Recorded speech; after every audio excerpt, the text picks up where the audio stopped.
मग तसं करताना मग मी पहिले ऑस्ट्रेलियाला गेलो.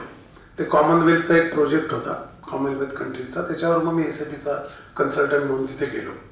मग that is another eye opening, कारण इतका कमी लोकसंख्येचा देश. आणि मी कॅनबेरात गेलो आणि वर्तुळ पूर्ण होतात आयुष्यातली. कॅनबेरात मी गेलो तर काय माझ्याकडे गाडी नव्हती, काही नव्हतं. माझं लायसन्स भारतातलं तिथे 2 महिने चालायचं, इंटरनॅशनल परमिट. ती दोन्ही वेळा मी टेस्ट फेल झालो होते पॅरल पार्किंगमध्ये, त्यामुळे मला त्याने लायसन्स दिलं नाही. तर माझ्याकडे भारतातले मात्र ओळखी पाळखीमुळे 3-4 IDP होते, इंटरनॅशनल ड्रायव्हिंग परमिट. तुम्ही त्यांना म्हणता मी गाडी चालवतो रे, त्यांच्याकडे कुठे रेकॉर्ड आहे आपल्या IDPचं, तेव्हा रेकॉर्ड नव्हतेच. त्यामुळे कोणाचं सामान्य शिकवलं ते मला म्हणजे तू गाडी चालवूया. मग ती गाडी असं एक तुमचे डेव्हलप होत जातात. मग ते पार्लमेंट बघायला आम्ही गेलो 2-3दा. त्यांनी आम्हाला आज 50 लोक झाले, आता नाही पुढची लोक असं करून पाठवलं. पण त्याच पार्लमेंटमध्ये माझं ICCR कडून भाषण झालं पुढच्या आयुष्यात. तर हे असे, तर याला काय म्हणणार माहिती, पण वर्तुळ पूर्ण होत जातात. मग ऑस्ट्रेलियात एक वेगळं जग समोर आलं. म्हणजे ऑस्ट्रेलिया, न्यूझीलंड, ते टास्मानियाला. आणि मी ऑस्ट्रेलियात त्यांना म्हटलं की मी प्रोजेक्ट झाल्यावर ट्रेनिंग करतो. तर ते मरीन मोलॉय नावाच्या आमच्या बाई होत्या, ज्या प्रोजेक्ट मॅनेजर होत्या. त्या म्हणल्या I will make your training director, you are a good communicator, trainer. आणि ज्याला विषय कळलाय असा माणूस लागतो ट्रेनिंगला, पण ट्रेनिंगला तू दमून जाशील. म्हणे का म्हटलं, ते म्हणे सगळ्या ऑस्ट्रेलियात ट्रेनिंग करायचंय. मी म्हटलं मी करतो, आणि मला तुमचे फ्लाईट बीट नको, मी कार येऊन जाईल. आणि मी तुम्हाला सांगतो, मी डार्विन पासून ब्रिस्बेन, सगळं गोल्ड कोस्ट पासून खाली, म्हणजे पार आपलं Canberra, Sydney, Melbourne, Perth, Adelaide, असं सगळं ऑस्ट्रेलिया ड्राईव्ह केलंय त्या वर्षभरामध्ये. आणि इतका फिरलो मी. म्हणजे ते मधले रोड ट्रेनचे रस्ते, 200-200 किलोमीटर रस्ता दिसतो. आणि त्या रोड ट्रेन येतात 6-7, त्या एका ट्रेनला कंटेनर जोडलेले असतात एका ट्रकला. ते आपल्याला अशी सवय असते ना, सिंगल रोड होते मधले सगळे. आणि ऑस्ट्रेलियात मध्ये काही नाही हो, एकदम विराण होता. आता काय वाटलं, सगळ्या कोस्टलला वस्ती. मग तिकडे एकदा ब्रॅडमन त्याच्या त्या ॲडलेडच्या घरी गॅलरीत दर्शन द्यायला येतो 9 वाजता, असं कळलं. तर मला आठवतं मी 10 वाजता गाडी घेऊन निघालो कॅनबेराहून. 2 मित्र म्हटलं आपण जाऊन खाली काय नाही, खाली उभं राहायचं फक्त जाऊन त्याच्या घरासमोर. आणि तो येऊन फक्त हात करायचा. पण डोनाल्ड ब्रॅडमन येतो, त्याच्याकरता आम्ही डोळ्याचे देवळं करून मॅच बघितल्या, कुठे कुठे ओट्यावर उभं राहून डोळ्या वेळ्यामध्ये. तर ते पण भेटलं, दिसला ब्रॅडमन, मला दिसला. म्हणजे असं ते शोध घेत राहायला लागतात, त्याला काही म्हणजे त्याचे काही पर्याय नाही. आणि अर्थाचं असं झालं, ती गंमत झाली. मी ऑस्ट्रेलियाहून मग अमेरिकेत जेव्हा गेलो, नंतर अमेरिकेत व्हिसा ते ओपन झालं, आम्ही गेलो. तर मी सिमेन्सच्या आता कसं असतं बघा, सिमेन्सची डालसला एक कंपनी होती इलेक्ट्रोकॉम म्हणून. ते काय बनवायचे तर मेल सॉर्टिंग मशीन. तर मला हे काही कळायचं नाही, काय मेल सॉर्ट. बरं इतकं बघून सुद्धा ना, टेक्नॉलॉजी अशी असते की ती इतकी काही वेळा अशी निश असतं ते, की ते तिथे गेल्याशिवाय कळत नाही. तर ते जवळपास फुटबॉलच्या आकाराचं मशीन आहे, मेल सॉर्टिंग मशीन.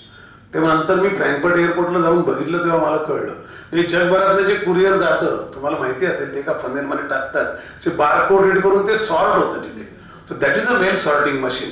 1.5 लाख वगैरे पाकिट एका तासात ते सॉर्ट आउट करतं. आणि मग त्या विमानात ते चढवतात पॅक करून.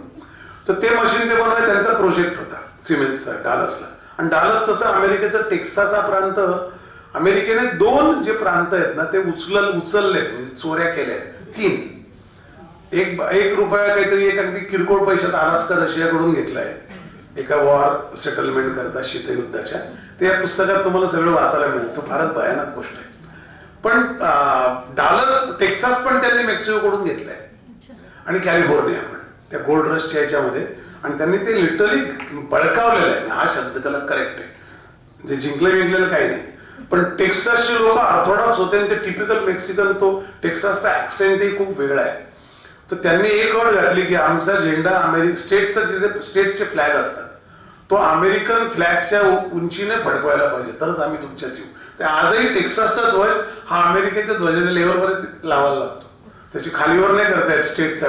बाकी स्टेटचे ध्वज खाली असतात त्या झेंड्याच्या. तर ते असे सगळे इंट्रिगसीस त्या कळतात. मग तिथे नंतर रेसिपीचा मला कंटाळा आला. मग माझं एक नंतर कॅलिफोर्नियात एका कंपनीत गेलो, तर ते म्हणले मर्जर ॲक्विजिशनचे प्रोजेक्ट आहेत. म्हटलं म्हणजे काय? ते म्हणले कंपन्या ॲक्वायर करतात, तर त्याला सिक्युरिटी एक्सचेंज कमिशन म्हणून एक बोर्ड आहे, ते परवानगी देतं. तर आपण तर आमची जी कंपनी होती ती चिप असते ना आपली, म्हणजे लॅपटॉपमधली, जे ते इंटेल i5 i7 असतं ना, ती चिप असते मायक्रोचिप. तिच्यावर एक डिझाईन असतं, ती कशी वर्क करेल. तर ते डिझाईन बनवणारी आमची कंपनी होती. म्हणजे हार्टच्या असं ते महत्व, कोर कॉम्पिटन्सी होती सिनॉप्सिस म्हणून. मग त्या कंपनीने मला सांगितलं की आपण त्या छोट्या छोट्या कंपन्या ॲक्वायर करायच्या, तर तू करणार का? तर मला काहीच माहित नव्हतं मर्जर ॲक्विजिशन्स काय, कारण फायनान्सची बॅकग्राऊंड नव्हती माझी. मग तिथे स्टॅनफोर्डला मी 20 कोर्सेस केले, UC बर्कलीला कोर्सेस केले फायनान्स, ते शिकून घेतलं. आणि मग मी नंतर फायनान्समध्ये आलो. फायनान्समध्ये आल्यावर तर मला असं झालं की आपण जे काय आयुष्यभर काम केलं ते इतकं भुक्कड आहे. हा जो कोर आहे हा फायनान्स, हा कणा आहे. आपण हाता पायावर डोळ्यावर केसांवर आयुष्यभर काम करत बसलो, हा कणा आहे, स्पाईन आहे. हे त्याच्या ताब्यात आहे. मग पहिल्यांदा मी वॉल स्ट्रीटला आलो आणि दॅट वॉज अनदर आय. आता हे आय ओपनिंग ही प्रोसेस अजूनही चालूच आहे, कारण रोज काहीतरी नवीन बघायलाच मिळतं. तर त्याच्यामध्ये काय झालं, तिथे वॉल स्ट्रीटला गेल्यावर मी पहिल्यांदा बघा म्हणजे कसं असतं, तेव्हा आपल्या देशाचा GDP हा 700 बिलियन होता, 1 ट्रिलियन पण नव्हता. आणि वॉल स्ट्रीटची market cap 108 trillion per day होती. Per day. एका बाजाराची market cap was 100 times more than a country's GDP. हा पहिला आपल्याला एक कल्चरल शॉक बसतो. अरे, आणि अमेरिकेने तर खूपच कल्चरल शॉक दिले. माझी मुलं बिली तिथे आली, ती शिकली पण तिथे. पण that country has really taught me की भव्य काय असतं. त्याच्या पुढे मला ऑस्ट्रेलिया अक्षरशः झोपडपट्टी वाटायला लागली. काहीच नाही हो, मिनिस्क्यूल आहे. वॉल स्ट्रीटचं एकंदरीत न्यूयॉर्कमध्ये जायची वेळ यायची. सोमवारी जायचं, गुरुवारी परत यायचं, 4 दिवस काम करायचं. वॉल स्ट्रीट 3 वाजता बंद होतो. मग तिथे बसून काय करणार ना, दुकान 3 नंतर काहीच काम नाही, तर किती वेळ टाइमपास करणार. मग पण अमेरिकेत एक लायब्ररीज नावाची फार मोठी गोष्ट आहे तिकडे. मग फायनान्सचं आपण जे काम करतो ते मर्जर ॲक्विजिशन टेक्निकल समजतं, पण फायनान्शियल वर्ल्ड करण्याकरता मला ते फार मोठं ट्रेनिंग झालं, प्रॅक्टिकल ट्रेनिंग. तसं मी फायनान्सकडे आलो. मग अर्थकारण मला कळायला लागल्यावर मग ते खूपच मोठमोठी माणसं भेटली. म्हणजे मला तो याच्यावर डायरेक्टर होता IMF वर, त्याचं नाव आठवेल मला, स्टिल्गिट्स, इज अ नोबेल लॉरेट. त्याची भेट झाली. आणि त्याचं भेट अशी झाली की त्याच्या आधी 1 महिना तो एका प्रेसमध्ये असं म्हणलं होतं की world banks and IMFs are mafia organisations, they loot the countries. Joseph Stiglitz सारखा Nobel laureate with a director of IMF is saying this and he resigns. आणि नंतर तो मला हार्वर्डला एकदा भेटले, ते लेक्चर होते, मी गेलो. मला भेटला, मी त्याला भेटलो. तर मी त्यांना म्हटलं, सर मी तुमचा तुमच्याशी बोलायचं होतं. म्हटलं any time, you do what. मी म्हटलं मी एक कंपनीकडून merger acquisition. You come to Wall Street every week. म्हटलं येस. हो, then I am there, so will meet someday. 1 महिन्यानंतर तो भेटला. त्याने जे काय पिक्चर उभं केलं ते 1 तासात, मी अक्षरशः थरकाप झाला मला की काय चालतं जगात अर्थकारणामध्ये. मुठभर माणसं हे जग कसं नागवतात किंवा कसं खेळवतात, त्याचं एक असे उलगडे व्हायला लागले. 9/11 झालं तेव्हा मी तिथे होतो. तर अर्थकारणाकडे वळण्याचं परत एक शिफ्ट करायचा गिअर. म्हणजे मला नेहमी असं वाटतं, एक ते सापाची कहाणी आहे ती माझ्या आयुष्याची. जर मला मरताना कोणी विचारलं मर्म काय, तर मला साप म्हणून जगता आलं असं सांगेल. म्हणजे डंक करायला नाही किंवा विष पाळायला नाही. साप, तुम्ही कधी कात टाकलेला साप पाहिलाय का? तो जेव्हा कात टाकतो ना, तेव्हा त्याची चाल असते ना, ती एका तासाला 1 इंच इतकी स्लो होते. कारण त्याची कातडी गुळगुळीत असते आणि त्याला गवत पण टोचत असतं. पण त्याला माहिती असतं की आपण जर कात टाकली नाही तर आपण या कातीमध्ये सफोकेट होऊन मरून जाऊ. दॅट कात इज अ कम्फर्ट झोन. तो टाकायची प्रोसेस आपल्या आयुष्यात पाहिजे की हे मी याच्यात मला नॉलेज आलं, थोडंफार कळलं, हे सोडून दिलं पाहिजे. ज्याच्यात काही कळत नाही ते घेतलं पाहिजे. ती धडपड आहे ना, ती त्या सापाने मला शिकवली. आणि तरच तो जिवंत राहतो. इतकी अशी हुळहुळीत कातडीने आपण इतके नवखे एका ठिकाणी गेलो तर इतकं काही आपल्याला कळत नाही, ते काही वर्डच कळत नाही ना, काय बोलताय काही कळत नाही. मग ते आपण धडपड होते आपली, भयंकर दमछाक होते. म्हणजे आपली दमसास वाढतो तसा वाढतो की आपल्याला असं खर्चटल्यासारखं होतं की काहीच कळत नाही, आपण वेड्यासारखे बसलो, हे लोक काय बोलताय कळत नाही. असं माझं वॉल स्ट्रीटला पहिलं वर्षभर झालं. काय शब्द वापरायचे कळायचे नाही. हे कसं काय बँका चालतात, त्यांचे काय व्यवहार आहेत, हा रिझर्व्ह बँकेचा एक फेड चेअरमन काय येतो, त्याच्या रेटवर अख्खा वॉल स्ट्रीट कसं काय हलतो. आणि योगायोगाने मला वॉरन बफेच्या ऑफिसला जाता आलं. त्यांना भेटलो नाही मी, पण त्यांच्या ऑफिसला मी गेलो तर तो दिवस मला आठवतो. माझा एक मित्र होता व्हेंचर कॅपिटलिस्ट, तर वॉल स्ट्रीटला हेच सगळे लोक ओळखी झाले. तर मी त्याला म्हटलं मला त्या बार्सलेच्या ऑफिसला जायचं आहे. तर तो म्हणला काय काय करायचं म्हणजे त्याला अपॉइंटमेंट म्हटलं no I just you want to meet, म्हटलं no I just want to see his office. तो म्हणला असं कसं काय असू शकतं, म्हणजे ऑफिस काय जाऊन बघेल कोण, आणि ही स्टील आलाय म्हणजे काही मेमोरियल झालेलं नाही त्याचं. तर त्याला म्हटलं नाही मला जायचं आहे. आणि मी लिटरली सांगतो, कोणाला काही वाटतं आपल्याला जे वाटतं ते आपण करावं. मी बूट काढले, तो जिथे बसतो तिथे ऑफिसला गेलो, त्या खुर्चीपाशी उभं राहिलो आणि परत आलो. तर ते आल्यावर तो मला म्हणला की व्हॉट इज दिस नॉनसेन्स, हे काय आहे त्याच्यात, तुला काही म्हणजे रिलिजियस काही तो स्पिरिच्युअल आहे का. म्हटलं नाही रे बाबा, हा माणूस फक्त आठवड्यातून 1 दिवस ऑफिसला येतो, वॉरन बफे, आणि तो जे काय स्टॉक विकतो आणि घेतो त्याच्यावर त्या आठवड्याभर जगातले 9 मार्केट हालत राहतात. ही काय ताकद आहे. तो काय म्हणजे 7 दिवस झोपून नाही राहत ना. तो जे काय विचार करत असेल ते तो आल्याला सांगतो, अमेरिकन एअरलाइन्स 2 मिलियन स्टॉक विकून टाका, अमुक एअरलाईन 1 मिलियन घ्या, अमुक वॉलमार्ट 4 मिलियन स्टॉक घ्या. हे तो आपल्या सगळ्या इन्स्ट्रक्शन देतो लोकांना, आणि their broker they just buy it. तर ते हे कुठून, आणि त्याच्यावर ते सगळे जगातले स्टॉक मार्केट हालतात. त्या आठवड्याभर त्यांना स्थिर व्हायला लागतो की आता मग ते म्हणतात व्हॉट वॉरन, एक त्याचा असा दिवस होते, सम पीपल विल रिमेंबर की वॉरन बफेने आता काय विकलं, आज काय घेतलं, त्याच्यावर ते त्यांची सगळी व्हॅल्युएशन ठरायचं. सो दॅट वॉज अनदर, मी केवढं जग येऊ, काय काय प्रचंड एखाद्या समुद्रात बोलल्यासारखं आहे, इतकं प्रचंड. आणि अर्थकारणाचं तर मला नंतर सगळे पैलू कळले. वॉल स्ट्रीटने मला, हे पुस्तकाचा जन्म वॉल स्ट्रीटमुळे झालाय, गाजसूत्र. तसं त्या अर्थकारणाकडे वळायची आहे. तुमचे प्रश्न घ्या ना, मी असंच बोलत राहील आणि यांना बोर होईल. अर्थकारणावर आपण आलोच आहे, तर मला आता भारताच्या अर्थकारणावर एकदा विचारायचंय. डिमॉनिटायझेशन, आमच्या सगळ्या बायकांचे सिक्रेट ट्रेजर सगळे बाहेर आले, साड्या कपाट सगळेच बाहेर आले. तर याच्या मागे काय कारण आहे की आपण डिमॉनिटायझेशन केलं आणि त्याचे फायदे आणि काय? तुम्ही अगदी राईट असा प्रश्न विचारला. 29 नोव्हेंबर 2013 या दिवशी मी आणि बोकीला मी मोदींना भेटलोय. अर्थक्रांतीचं प्रपोजल आहे, डिमॉनिटायझेशन आहे. आम्ही दोघे अर्थक्रांतीचे ट्रस्टी आहोत. तर बोकील सरांकडे येऊनच गेले मागच्या आठवड्यात. आम्ही मोदींना भेटायला गेलो.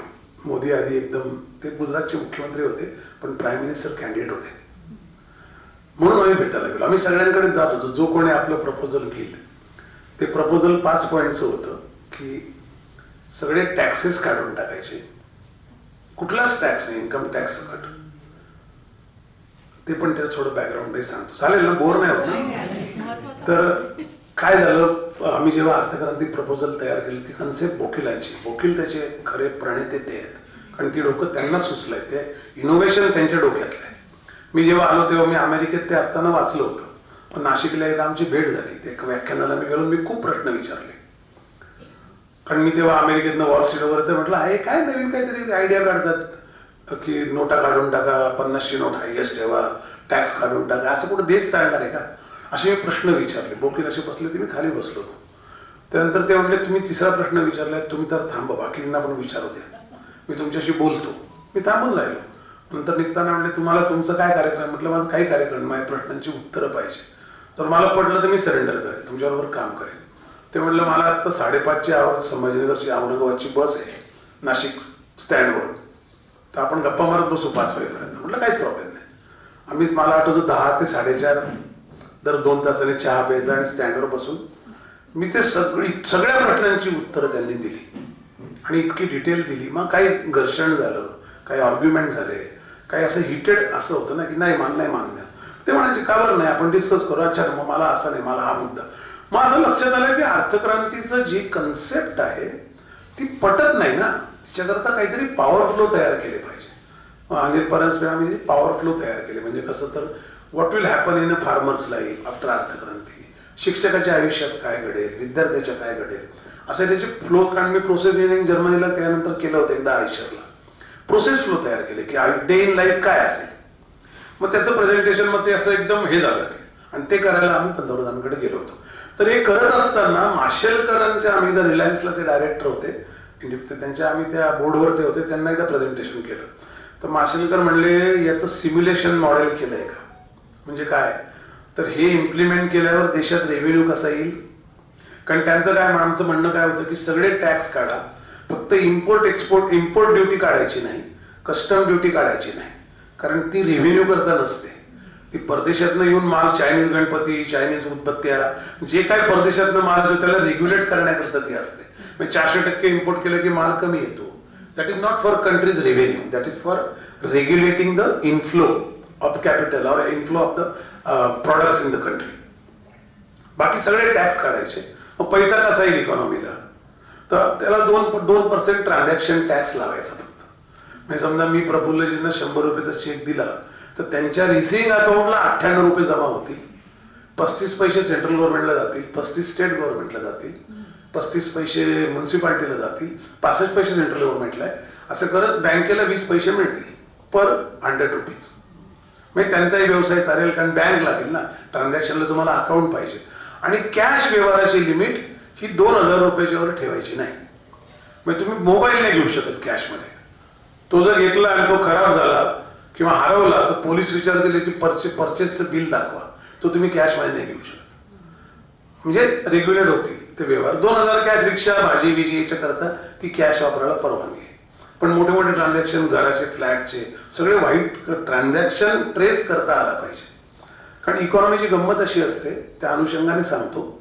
अर्थकारण फार सोपी गोष्ट आहे, मी आता हे सांगू शकतो म्हणून सांगतो. तुम्ही अजिबात इकॉनॉमिक्स हा डिफिकल्ट टॉपिक समजू नका. मी तुम्हाला शक्तेवर सांगतो, सगळ्यात मोठी जगातली इकॉनॉमिक्स कोण असते माहिती का? तुमची आई. इकॉनॉमिक्सने काय करायचं असतं, संसाधनं जी असतात म्हणजे रिसोर्सेस जे असतात आणि गरज जी असते त्याची मेळ घालायचा असतो. जसं आई मोठ्या मुलाचे कपडे लहान मुलाला द्यायची, पुस्तकं मोठ्या मुलाची लहान मुलाला, फोडणीची पोळी दुसऱ्या दिवशी खायची. म्हणजे ज्या गरजा आहेत त्या गरजा उपलब्ध संसाधनात भागवायच्या. नवऱ्याचा पायीचा पगार त्या 500 रुपये असो का 5000 असो, पण सगळे सुखात राहिले पाहिजे हे आई बघते बरं का. देशाच्या अर्थमंत्र्याने हे करायची गरज आहे, त्याने बाकी काही करायची गरज नाही. खरंच सांगतो, देशाच्या अर्थमंत्री वकील असायची गरज नाही. आणि मी पिकीला पण एकदा बोललोय, ते आपले जेटली सर फार नाराज झाले होते तेव्हा, कारण सुरेश प्रभूंनी मला तिथे बोलवलं होतं अर्थक्रांतीचं. त्याला काय रेव्हेन्यूला 10-20% येतो फक्त. हे मेळ बसला पाहिजे. म्हणून अर्थमंत्री हा सोशो इकॉनॉमिक्स असला पाहिजे, ज्याला संसाधनं कळली पाहिजे. आणि आपण नेहमी इकॉनॉमिक्स म्हटलं की आपल्याकडे एक तर घोळ काय माहिती का, इकॉनॉमिक्स हे is a science of resources, it is not art topic. आपण BA इकॉनॉमिक्स असतो, हा पहिला घोळ आहे आपल्याकडे. BA चे विषय फिलॉसॉफी, तत्व, हे सगळे तत्वज्ञान, एथिक्सचे विषय आहेत. हा सायन्स ऑफ रिसोर्सेस आहे, इकॉनॉमिक्स आहे. त्यामुळे ते BSc इकॉनॉमिक्स पाहिजे. आपण शिकवतानाच घोळ घातलाय. त्यामुळे ते इकॉनॉमिक्स म्हणले की लोकांना म्हणतात आम्हाला काही कळत नाही. मी तुम्हाला खरंच सांगतो, ते तितकं सोपं सायन्स नाही, कारण ते जगण्याशी जोडलेलं आहे. हे बाकीचे सायन्स आहेत म्हणजे अगदी जेम्स वॅटच्या पासून कोणाचे प्रयोग, गॅलिलिओ पासून किंवा आणखीन कोण लुई पाश्चर वगैरे, याच्याकरता खूप अभ्यास करायला लागतो. हे कॉमन सेन्स आहे इकॉनॉमिक्स. डिमांड सप्लाय, काही काही क्लुप्त्या सांगतो तुम्हाला. डिमांड सप्लाय काय, डिमांड काय आणि सप्लाय काय. सप्लायकडे नंतर जाऊ. डिमांड काय असतं, डिमांड 2 याच्यातून तयार होते, एक गरज आणि दुसरी क्रयशक्ती. म्हणजे देशांतर्गत मागणी कशी तयार होते की देशातल्या सगळ्या माणसांच्या गरजा आणि ते गरज भागवण्याची त्यांची अवकात, क्षमता. आता या देशात दुर्दैव असं आहे होतं आणि त्यात हळूहळू कमी होत आहे की 140 कोटीचा देश आहे, पण फक्त 40 ते 35 ते 40 कोटी लोकांकडे आपली गरज भागवण्याची क्षमता आहे आर्थिक. सगळ्यांना चांगलं खायचंय, चांगलं राहायचंय, मुलांना चांगल्या शाळेत घालायचंय, पण ते अफोर्डच करू शकत नाही. म्हणजे अमेरिका अतिपचनाने आजारी पडते, आपण भुकेलेपणाने आजारी पडतो. हा 2 फरक आहेत. तर डिमांड म्हणून अमेरिकेची लोकसंख्या आपल्या 1/5 आहे, पण डिमांड आपल्या डोमेस्टिक डिमांड आपल्या 21 पट आहे. त्यांनी क्रेडिट सिस्टीम पण आणली, त्याच्यावर जर मी सांगतो कोणाला प्रश्न असेल तर. पण त्यांनी मेकॅनिझम डिव्हाइड केले की क्रयशक्ती त्या लोकांच्या खिशात पैसा आला पाहिजे. हे आता जे सरकार देतं 3000 5000, कारण त्याच्या खिशात पैसा आला तो खर्च करेल, because that is the drive of the micro wheel of economy. इतकं सोपं आहे. मग डिमांड तयार होईल, क्रयशक्ती आली, तुम्ही मी खर्च करेल, मग माझी गरज मी भागवायचा प्रयत्न करेल. आता या गरजाच भागत नसतील तर माणसं डिप्राईव्ह होतात. शेतकरी आत्महत्याला सगळ्यात मोठं कारण हे आहे, टॅक्सेशन सिस्टीम आहे. तर आम्ही हे सगळे पॉवर फ्लो करत होतो. ते म्हणले सिम्युलेशन तयार करा, माशेलकर म्हणले. म्हटलं का बरं? ते म्हणले हे प्रूव्ह करता आलं पाहिजे ना संसदेमध्ये. उद्या बिल आणलं तुम्ही तर आत्ता जो रेव्हेन्यू त्यावेळेला 11 लाख कोटी रेव्हेन्यू होता आपला देशाचा, तर तो येईल का या 2% टॅक्सने